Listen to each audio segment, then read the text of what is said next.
আসসালামু আলাইকুম। ঈদ মোবারক।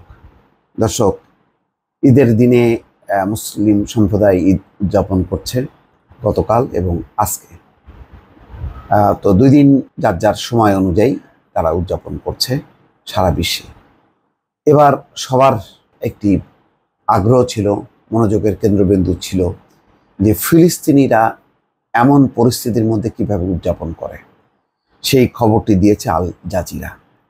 খবরের শিরোনাম হচ্ছে ইসরায়েলি হামলার মধ্যেই গাজায় ঈদ উদযাপন। দর্শক বুঝতে পারছেন, একদিকে হামলা আর অন্যদিকে ঈদ উদযাপন।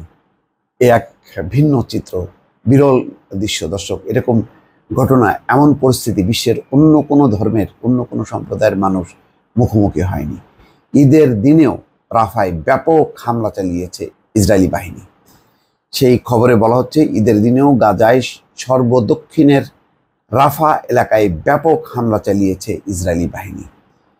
ইসরায়েলি বাহিনীর অব্যাহত হামলার মধ্যেই পবিত্র ঈদুল আজহা উদযাপন করেছেন ফিলিস্তিনের গাজার বাসিন্দারা। গতকাল রোববার বিধ্বস্ত ঘরবাড়ি ও মসজিদের পাশে তাদের ঈদের নামাজ আদায় করতে দেখা যায়।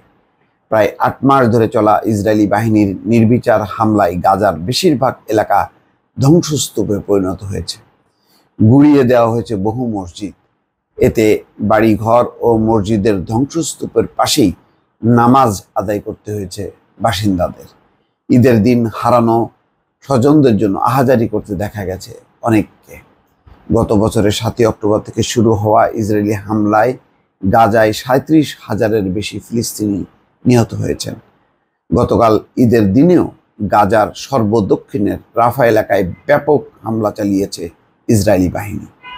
হামলা হয়েছে মধ্য গাজায়ও। এদিকে ইসরায়েলের অব্যাহত হামলার কারণে গাজার বেশিরভাগ বাসিন্দাই এখন বাস্তুচ্যুত। আশ্রয় শিবিরেই তাদের ঈদ পালন করতে হয়। পশু কোরবানি দিতেও তেমন দেখা যায়নি। সেই পশু কোরবানির মতন পরিবেশ নেই, কেননা কোনো পশু প্রবেশ করতে পারেনি গাজায়। দুর্বিষহ এই পরিস্থিতিতেও আশা হারাতে চান না গাজার বাসিন্দারা। ইসরায়েলি আগ্রাসনের মধ্যেও শিশুদের মুখে হাসি ফোটাতে নিজেদের সামর্থ্যের সর্বোচ্চ চেষ্টা করেছেন তারা। শিশুদের নিয়ে সকালেই ঈদ উদযাপনে বের হন অনেক মা বাবা। একটি ছবি অসাধারণ। ইসরায়েলি কড়াকড়ির মধ্যেও শিশু সন্তানকে নিয়ে আল আকসা মসজিদ প্রাঙ্গণে পবিত্র ঈদুল আজহা নামাজ আদায় করতে এসেছেন এই ব্যক্তি। বাচ্চাকে সাথে করে নিয়ে বাচ্চাকে একেবারে উপরে উঠিয়ে দেখাচ্ছে সেই দৃশ্য।